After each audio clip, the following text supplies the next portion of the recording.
As of last Friday, NCOV, or they named it COVID-19 now, yung NCOV. But I'll use the word NCOV sa message na ito. Mas madaling sabihin 2 syllables lang. NCOV, according to the World Health Organization, has affected 49,053 people globally. Out of this number, 48,548 cases are in China. 99% ng mga may NCOV nasa China, majority of which are in Hubei province, the epicenter of this disease. That's where the city of Wuhan is found. Now, yung mga scientists na nag-aaral nito, hinahanap nila kung ano yung source. And ang tingin nila, galing ito sa mga bat. Kasi nag-positive yung mga bat sa lugar na yon for coronavirus. But then, hindi popular ang bat soup sa lugar na yon Mas popular sa Indonesia yung bat curry kesa doon sa lugar na yon. So nagtataka sila kung ano ba nag-transmit nitong disease na ito sa mga tao na hindi naman mahilig sa mga bat. Maybe they're more fond of snakes and scorpions in that place compared to bats. So they're looking for the missing link between bat and man. Ano bang hayop yun na nag-transmit nito sa man na galing sa mga paniki? Now, out of these cases, 1,381 have died, 1,379 in China, 1 in Japan, and 1 dito sa Pilipinas. There are only 3 confirmed cases of NCOV dito sa ating bansa, compared to Singapore's 58, and Hong Kong's 53, and Thailand's 33. Not to mention 135 confirmed cases on a cruise ship docked in Japan. And some of those infected are Filipinos. Okay? But the number is not static. The cases increase by the day. So the virus has not yet reached its peak.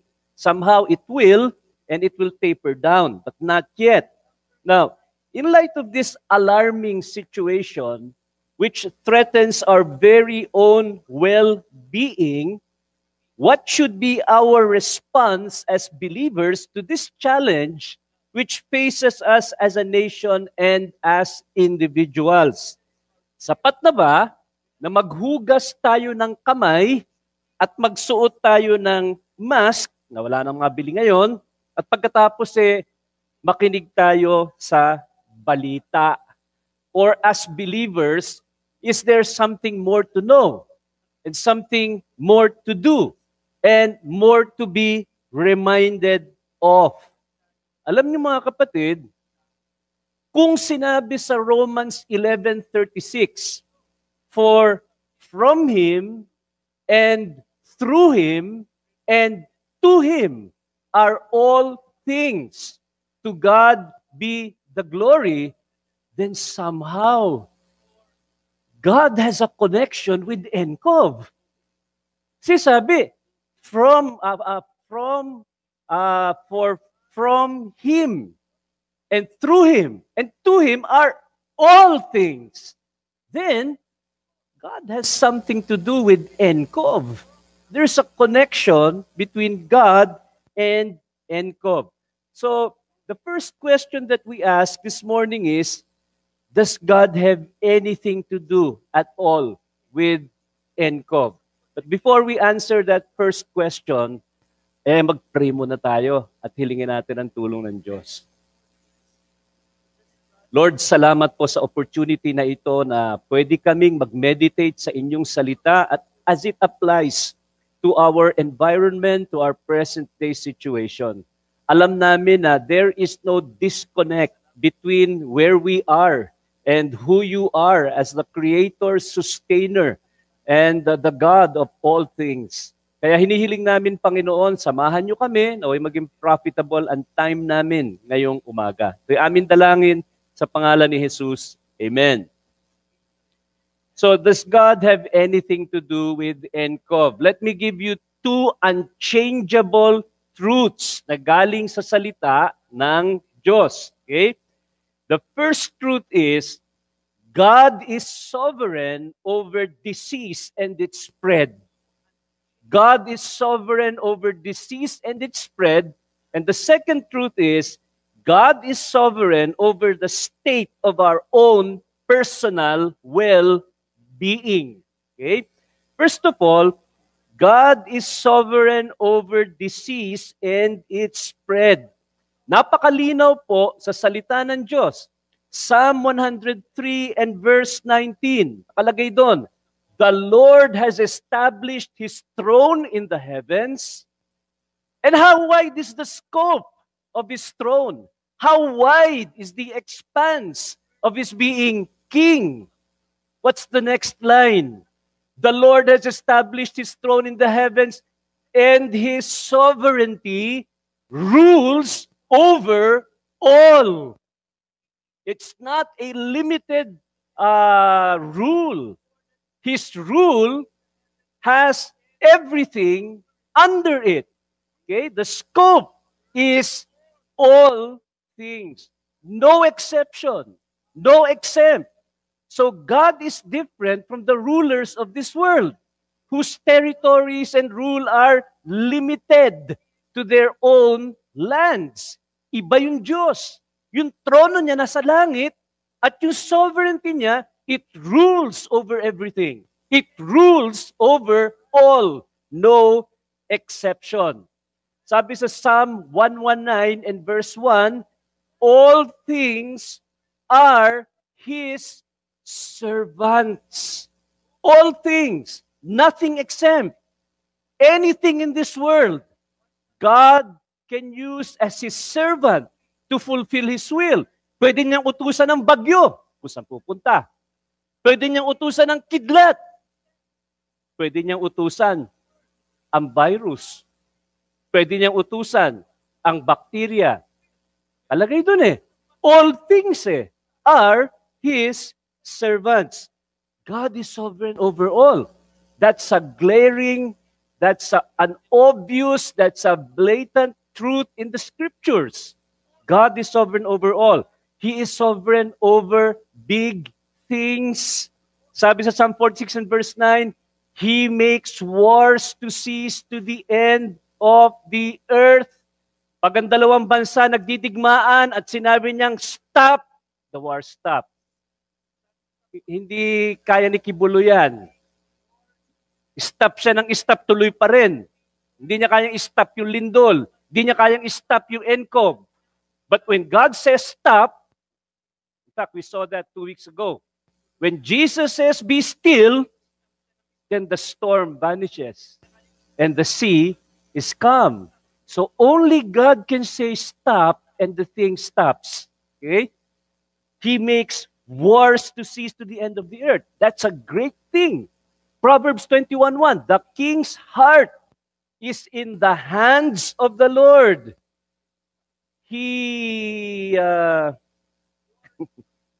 My memory fails me now, but He turns it. Yeah, He turns it wherever He wishes.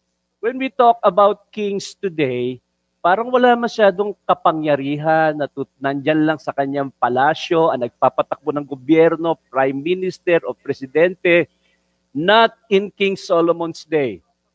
When if you are king in King Solomon's day, you're the law. Pero sabi doon, kahit makapangyarihan ng mga hari nung panahon ni King Solomon, yung puso ng haring yun, hawak ng Diyos at kaya niyang i-turn kung saan niya gustong pumunta. Like channels of water. He turns it wherever He wishes. So, God is sovereign over big things. But you know, God is also sovereign over small things.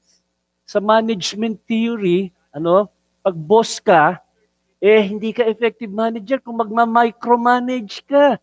You leave the micromanagement to your underlings. You just think of the policies and the big things. But the small things, you leave to your managers. Okay? But God is not like that.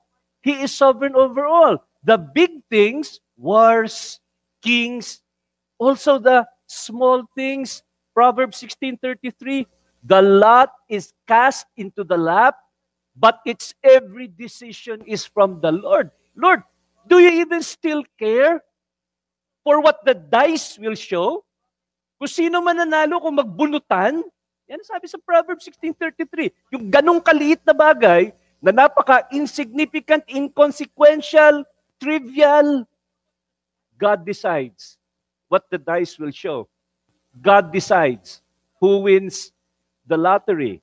Matthew 10:29, even the hairs of your head are numbered. Not one sparrow falls to the ground apart from the Father's will. Nakikita ba natin, mga kapatid, kung gaano kadakila ang Diyos? Dakila siya sa malaking bagay. Dakila siya sa mga detalye ng ating buhay.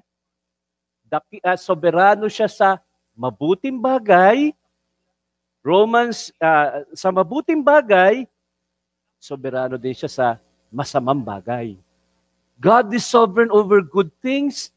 God is also sovereign over bad things. Romans 11:22, behold, the goodness and the severity of God. God is good in terms of the grace of salvation. He is severe when it comes to judgments. God is good. At the same time, God is severe.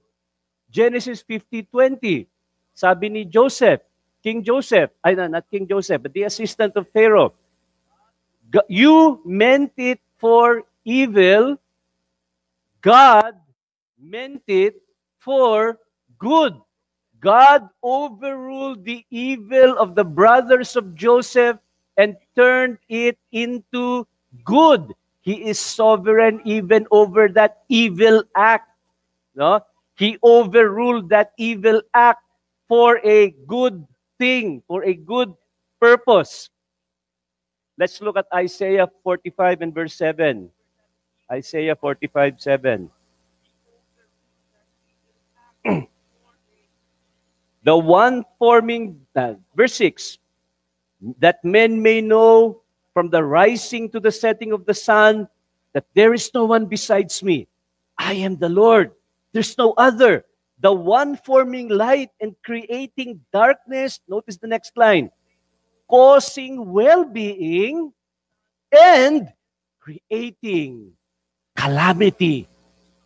I am the Lord who does all this. No calamity escapes His plan. No calamity escapes His purpose. I'm the Lord. I'm in control of good as well as evil, as well as bad things, not evil. God is not the author of sin. Okay, let me just qualify. God is not the author of sin, but sin happens as a result of His permissive will and is overruled by God for His glory and for good. Don't misunderstand that. God has no connection with evil. The only connection of God with evil is that He allows it to happen for His glory and for the good of His people. Sabi sa Amos 3:6, does a calamity happen in the city and has not God done it? Okay? So God is sovereign over all, big things and small, good things and bad. But brethren, God is sovereign over disease and its spread. Let me just give you 3 examples from God's Word to prove that God is sovereign over disease and its spread. Alam nyo naman yung 10 plagues of Egypt, ano? Ang 2 plague sa Egypt, 2 of them were contagious diseases. One was a disease of livestock. It killed the livestock of Egypt. Tawag nila a viral cattle plague. No? kung meron tayong African swine fever, because Egypt is in Africa, we can call it an African cattle fever. The cattle of the Egyptians died. Notice, the cattle of the Egyptians, not the cattle of the Israelites. And, malinaw, this comes from God as a plague. So nakita niyo yung pinanggalingan ng viral disease na umapekto sa mga baka na mga taga-Ehipto lang. Naka-contain lang doon. So yung spread, doon lang. Sino may hawak noon? Ang Diyos. Yun lang ang tamaan mo, virus. Huwag mong tamaan yung sa mga Israelites. And then, the other was a disease of humans. Boils or swellings, probably caused by Staphylococcus bacteria, which is infectious, or smallpox, bulutong, which is viral. Let's look at Exodus 9:8-9 para lang natin, may Bible time binabasa. Sabi sa verse 8, Then the Lord said to Moses and Aaron, Take for yourselves handfuls of soot from a kiln, and let Moses throw it toward the sky in the sight of Pharaoh. It will become fine dust over all the land of Egypt and will become boils, breaking out with sores on man and beast through all the land of Egypt. Malinaw, galing ito sa Diyos. Whether viral or bacterial infectious disease, malinaw na galing ito sa Diyos, at ang target, mga kapatid, Egyptian lang. Egyptian lang. So, itong spread ng disease sa Egypt was not because their race was predisposed to this specific virus. Hindi. We're not talking about race. It was a judgment on the Egyptians. That's why God sent it to the Egyptians alone. Okay? So that's number 1. Number 2, 1 Samuel chapter 5. 1 Samuel chapter 5. God is sovereign over disease and its spread. Diba yung ark, kumbaga na ninakaw ng mga Ashdodites, ng mga Philistines. Now the Philistines took the ark of God, which was the symbol of God's presence sa Israel, and brought it from Ebenezer to Ashdod. Verse 6, ano nangyari? Because that happened, the hand of the Lord was heavy on the Ashdodites, and he ravaged them and smote them with tumors, both Ashdod and its territories. Literally, swellings. Swellings. Both Ashdod and its territories. Verse 9. After they had brought it around, the hand of the Lord was against the city with very great confusion. And he smote the men of the city, both young and old, so that tumors broke out on them. Verse 12. And the men who did not die, so this was a deadly tumor, were smitten with tumors, and the cry of the city went up to heaven. Pansinin niyo, mga kapatid, kung ano yung source ng tumors na ito. Galing sa Diyos bilang judgment sa Ashdodites. Now, itong tumors na ito, alam niyo naman ang tumors, bukol. Pwedeng cancerous, pwedeng hindi. Pero mukhang hindi cancer ang pinag-uusapan dito. Ayon sa iba, yung rabbinic tradition, think that these refer to hemorrhoids. Nagkaroon ng proliferation ng hemorrhoids. In fact, that's how the King James translates it. There was a proliferation of hemorrhoids. But based upon what God required of the Ashdodites to sacrifice, alam ba niyong medyo nakakatawa yung hiningi ng Diyos diyan na ialay ng mga Ashdodites para mapawi yung kanyang galit. Alam niyo ba kung ano yung inalay? Ang hiningi ng Diyos, sige, magkano kayo dyan, gumawa kayo ng mga parang golden or bronze tumors. And, meron pang isa. Ano yon? Tumors, at saka, ang hiningi ng Diyos, Alam niyo kung ano? Daga. Daga. Oh, tingnan niyo sa 1 Samuel 6, yung susunod na chapter, verse 4. Then they said, what shall be the guilt offering which we shall return to him? And they said, 5 golden tumors and 5 golden mice, according to the number of the lords of the Philistines, for one plague was on all of you and on your lords. Many think that this is not hemorrhoids, but an outbreak of bubonic plague. Alam niyo yung bubonic plague? It is a bacterial disease, and the carrier, mga daga. Deadly disease ito na ang sign, swelling ng lymph nodes. Yan ang sign. Alam niyo ba yung bubonic plague noong 14th century? Alam niyo yung 1,000 ng NCOV? Ay, nako, wala yon. 50 million ang namatay. 50 million died of bubonic plague in the 14th century, wiping out half of Europe's population. Grabing disease talaga yon. Pero may early outbreak ng bubonic plague. Marahil sa Ashdod. Saan ang galing yung bubonic plague na yan? Nadala ng mga daga na nag-cause ng mga swelling o tumor doon sa katawan ng mga Ashdodites. Galing sa Diyos Diba? Lumabas na lang ba yun? Nagkaroon lang ba ng outbreak by chance?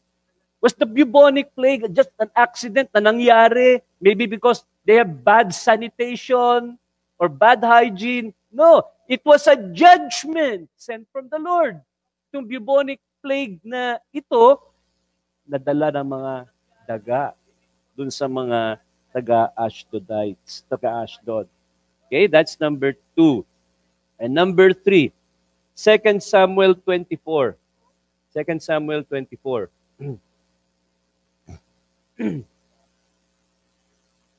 Verse 13.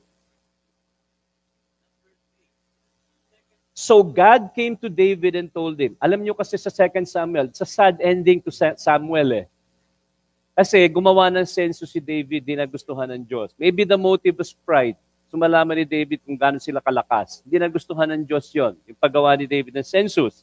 So lumapit yung isang prophet kay David at sabi niya, shall 7 years of famine come to you in your land? Ito yung chastisement kay David. Or will you flee 3 months before your foes while they pursue you? Or shall there be 3 days pestilence in your land? Now consider and see what answer I shall return to him who sent me. So yung prophet God was sent by the Lord to David at, ewan ko kung this is small comfort really, choose your chastisement. Mamili ka. Ano gusto mong chastisement? 7 years ng famine? O gusto mo 3 months na matatalo kayo ng mga kalaban nyo? O kaya 3 araw ng pestilence? Anong gusto mo? Ano nangyari? Verse 15. So ito pinili ni David The Lord sent a pestilence upon Israel from the morning until the appointed time. 70,000 died. Now, that this was not a pestilence of plant life, but a disease which killed people, sabi kasi 70,000 of the people from Dan to Beersheba died. So, itong chastisement na ito, mga kapatid, pansin nyo galing sa Diyos at pagkatapos, sinong target? Ang target, mga Israelita this time. Hindi mga pagan nations, kundi mga Israelita, dinapuan ng sakit na 70,000 ang namatay. Now, this was not the first time. Kasi in Numbers 16:49, nung nagrireklamo yung mga Hudyo laban dun kay Moses, sa mga leader nila, nagpadala ang Diyos ng pestilence o plague doon. 15,000 die because of the pestilence.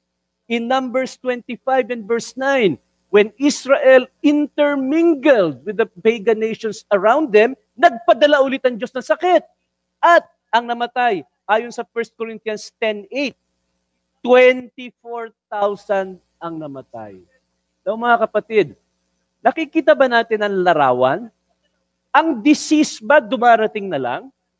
Parang may nag-guide sa likod kung sinong tatamaan, no? At kung saan ang gagaling. Hindi ba pinapakita ng mga text na ito na nasa ilalim ng sovereignty ng Lord yung disease at kung saan kakalat ito, no? But God is not just sovereign over disease and its spread. He is also sovereign. The second unchangeable truth is God is sovereign over the state of our own personal well-being. We talked about general things, ano? Mga race, mga bansa. Pero ngayon, personal well-being. Exodus 4:11. And you might be shocked by this verse, which God mentions to Moses by way of rebuke. Exodus chapter 4:11. Sabi kasi ni Moses, Lord, huwag mo naman akong piliing spokesman mo. Hindi naman ako magaling magsalita. Ba't naman ako pampipiliin mo? Wala naman akong dila na eloquent. Sabi ng Lord sa verse 11, Who has made man's mouth? Who has made man's mouth? Or who makes him mute, pipe, or who makes him deaf, bingi, or who makes him seeing, 2020, malinaw ang mata, or who makes him blind? Is it not I, the Lord? Marami tayong pwedeng ibigay na dahilan kung bakit nagkasakit ng tao, kung bakit nabulag yung tao, kung bakit nabingi yung tao. Marami tayong pwedeng dahilan para hanapin kung bakit nagkasakit siya ng ganon. Sino nasa likod? Sino nasa likod nun? Hindi tinago ng Lord dito. Is it not I, the Lord, who makes people deaf and blind and dumb and mute? Is it not I? Brethren, the sovereignty of God gives people the ability to use their personal functions, but He also prevents them. Galing din sa Kanya yung disability. So, physical ability and physical disability can ultimately be traced to the sovereignty of God. Is it not I, the Lord? And then, 1 Samuel chapter 1, verse 5 to 6, personal na ito. No? Personal na. Dito sa 1 Samuel 1, hindi magkaanak si Hannah. No? Sabi sa verse 5, kung bakit hindi magkaanak si Hannah. Anong sabi dyan? The Lord had closed her womb. That's the reason why hindi siya magkaanak. Her rival would provoke her bitterly to irritate her because the Lord had closed her womb. The reason why she could not bear children was ultimately traced to the Lord closing her womb. Personal well-being to. But then, compare that with Genesis chapter 29 and verse 31. Genesis 29 and verse 31. Si Leah, now the Lord saw that Leah was unloved. He opened her womb, but Rachel was barren. Marami tayong mga advances sa medicine na nakakatulong sa mga couples na walang anak, na sila'y magkaanak. Okay, mabuti. Mabuti. Pero wag nating i-attribute sa medicine or sa good health kung bakit nagkakaanak at hindi nagkakaanak. Because sinasabi sa scriptures it's the Lord who opens the womb and it's the Lord who closes the womb. Nobody can fight that. The most advanced medical technology and research will not be able to fight the Lord's will if He has chosen to make someone barren. Of course, I'm not saying don't exhaust efforts. You can exhaust effort. But ultimately, what I'm saying is ultimately, bakit hindi? Yan ang kalooban ng Diyos eh. Kailangan natin magpasakop. But ito, 10 ang anak. Kalooban din ng Diyos yun. Pero family planning din tayo. Ano? Kasi mahirap ang buhay ngayon eh. Kung 10 ang anak. Anyway, tapos yung pangatlong verse, ito, alam na alam nyo na ito. Ito yung kay Job. No? Ito, very interesting tong kay Job, brethren. Job chapter 2. Verse 7. Satan went out from the presence of the Lord and smote Job with sore boils from the sole of his foot to the crown of his head. May mga sakit na galing sa demonyo. Diba? Si Satan nakalagay eh. Satan smote Job with sore boils from the sole of his foot to the crown of his head. Verse 9. Then his wife said to him, do you still hold fast your integrity? Curse God and die. But he said to her, you speak as one of the foolish women speaks. Shall we indeed accept good from God and not accept adversity? That's from God as well. Shall we receive good from God and not receive adversity from Him? Did Job commit a mistake with this question? Should the question not have been, shall we accept good from God and adversity from the devil? Because it was the devil who smote him eh. Diba? Pero sabi dito, in all this, Job did not sin with his lips. Ang point ko lang dito, brethren, even if the sickness was caused by the devil could not do anything apart from God's permission. So that ultimately, the sickness comes from Him. Shall we not accept good from God? And we will not accept adversity from God? Nawala yung devil sa eksena. Bagaman yung devil nagbigay nun eh. Kinilala ni Job. Kahit na ang devil nagbigay sa akin ito. Hindi galing sa devil talaga ito. Pinayagan ito ng Diyos na mangyari. Job did not sin to this lips. So, nothing happens apart from God's will. No sickness is an accident. Now, number 2, if God is sovereign over disease and its spread, and is sovereign over our own personal well-being, what's His purpose? Why? Why disease? Why it spread? Next week na yon mga kapatid. So, wala tayong time. Number 3. Number 3. So, kung gusto nyong malaman kung bakit, bumalik kayo next week. Pag hindi, biting kayo. O, di ba? Kulang. So, nakita natin, God is sovereign over... does God have anything to do with NCOV? The answer is yes. What's the purpose? Next week. Number 3. In light of the sovereignty of God over NCOV, what are we to do? Ano bang response natin? May 5 bagay mga kapatid. Unang-una, the sovereignty of God over sickness and disease, alam nyo, should humble our pride and cause us to worship Him. Kung may pinapakita ito, pinapakita nito kung gaano kadakila ang Diyos. Hawak niya lahat ng bagay. Walang nangyayari na labas sa kanyang kalooban. Tayo, kaya naman nating ipatupad ang ating kalooban only to a certain extent. But that does not happen with God. Yung kalooban niya, walang pipigil. Kaya niyang ipatupad ang kanyang kagustuhan. Nasa ilalim ng kanyang kapangyarihan ang lahat. Dapat manliit tayo sa kadakilaan ng Diyos.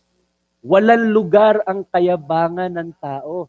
Biro nyo, ang pinakamalakas sa inyo dito, yung mga nagwe-weights, mga nag-e-exercise, mga nagja-jogging, nagmamarathon, Pinakamalakas sa inyo dito, kaya kayong pabagsakin ng isang maliit lang na bakterya.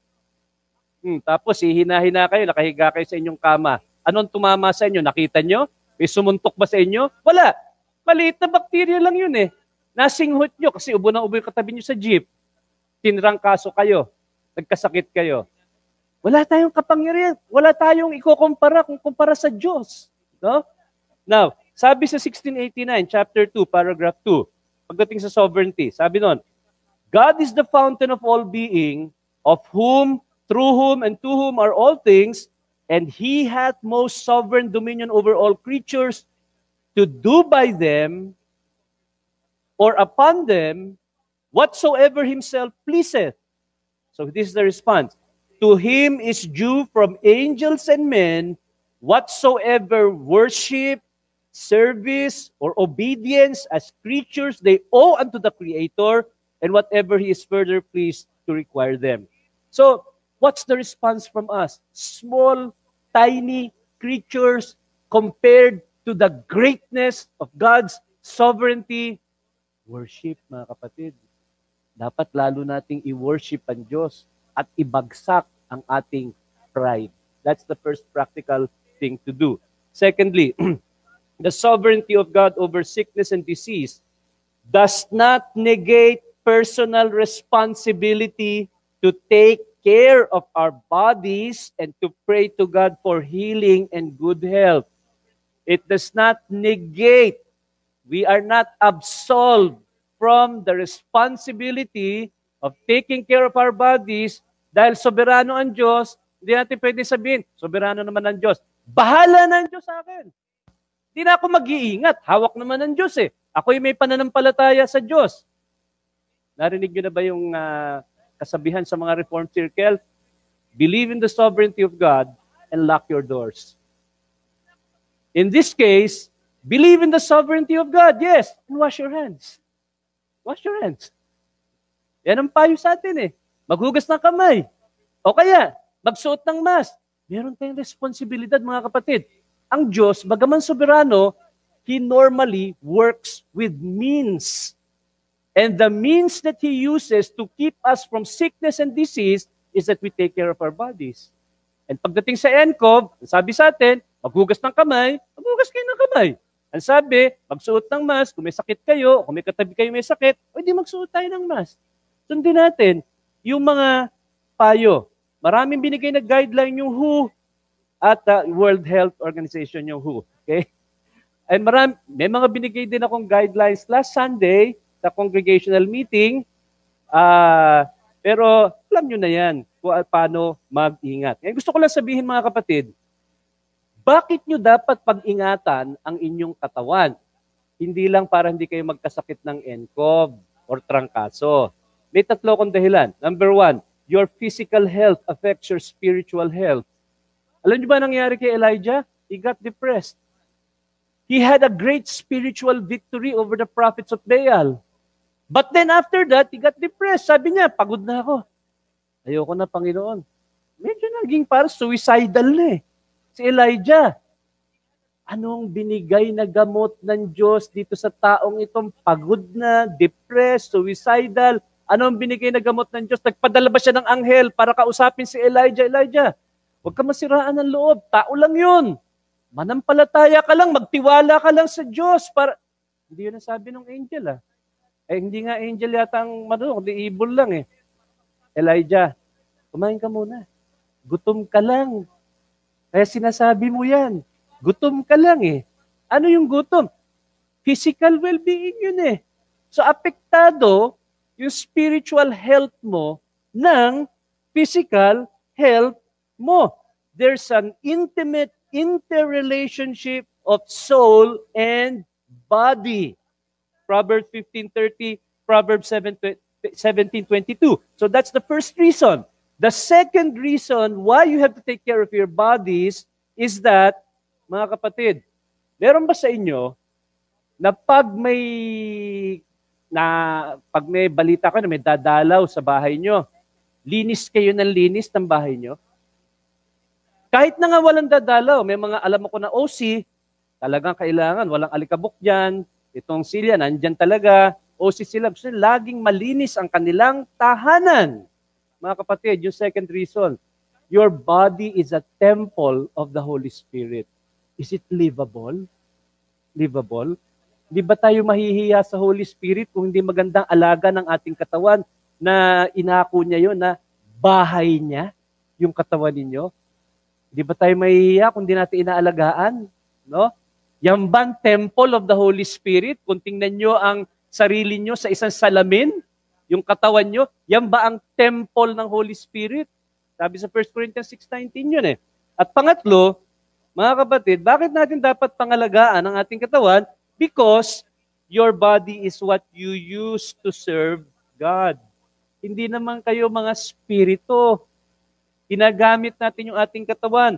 Sabi sa Romans 6, use the instruments, present yourselves as Romans chapter 6, verse 12 to 13.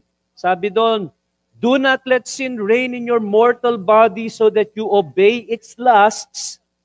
And do not go on presenting the members of your body to sin as instruments of unrighteousness, but present yourselves to God as those alive from the dead. And notice, your members, the parts of your body, as instruments of righteousness to God. It's by your body that you serve God. It's by your body that you give glory to God. It's by the parts of your body that you give glory to God. Letter C. Number 3.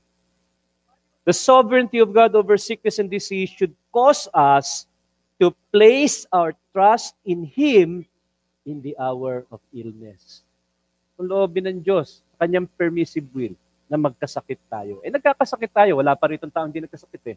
No? God forbid na NCOV, maging sakit natin. No? But kung magkasakit tayo, if God is sovereign in sickness, we place our trust in Him. Sabi sa Psalm 73:26, my flesh and my heart may fail. My flesh, skin cancer. My heart, congestive heart failure. My flesh and my heart may fail. But God is the strength of my heart and my portion forever. When you're sick, don't just research on your sickness. Don't just think about the schedule of your medication. When you're sick, you meditate upon God and you place your trust in Him. Also, if you are sick, no, you trust God to do well. Romans 8:28. Read His Word. 2 Corinthians 4:16 and Psalm 1.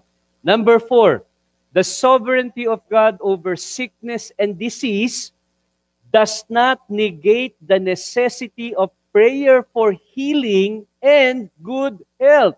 Yung mga iba mga kapatid, merong imbalanced view ng Christian life. Ang sabi nila, tayo dapat ang bigyan natin ng focus talaga, spiritual life natin. Hindi masyadong importante yung physical life, yung health natin, yung ating katawan. Carnal yan eh. It's unspiritual to focus on having good health and to praying for good health. Masyadong carnal na yan. Dapat spiritual growth ang pinag-uusapan natin. Ang ganda ng prayer ni John sa 3 John 2. Pansinin nyo. Minsan sinesend ko to pagka may binabati ako sa birthday niya eh. Tingnan nyo sabi ni John sa 3 John 2. Beloved, I pray that in all respects you may prosper and be in good health, just as your soul prospers. Just as your soul is in good health, I pray that your body may be in good health as well. Hindi worldly yon. It's not bad to pray for good health. And if it's not bad to pray for good health, then you should strive for good health. But the fact that we pray for good health means good health is a blessing from God. Okay? So pray for good health. Good health is an ideal to aim 4. Lastly, the sovereignty of God over sickness and disease should make us point people to Christ in times of epidemics and calamity. The sovereignty of God over sickness and disease should make us point people to Christ in terms of epidemics and calamity. Hindi sapat, mga kapatid, na nanonood tayo ng news, pinapakita yung mga may sakit, at nagpapasalamat tayo na wala tayong sakit. Or mga kaibigan, baka nagpapasalamat kayo na wala kayong sakit, wala kayo sa Wuhan, hindi kayo kailangang i-quarantine, at andito kayo, malusog kayo, mga kaibigan. Unless you repent, you will all likewise perish. Hindi ibig sabihin na kailangang magka-NCOV tayo para tayo magsisi. Kahit wala tayong sakit, pero wala tayo kay Kristo, we will all likewise perish. Kaibigan, kailangan mo si Kristo. At kapatid, ituro natin ang mga tao kay Kristo sa mga panahong ganito. Kailangan nila si Kristo. Hindi lang sa pagpapagaling ng katawan. Christ is a healer, yes, but especially of souls. Christ is a physician of souls. Let's point people to Christ in times of calamity and stress. So brethren, nakita natin, God has something to do with NCOV. What are we to do in the face of that? I gave you 5 things to meditate on and to apply. We shall take up the purpose next week. Let's pray.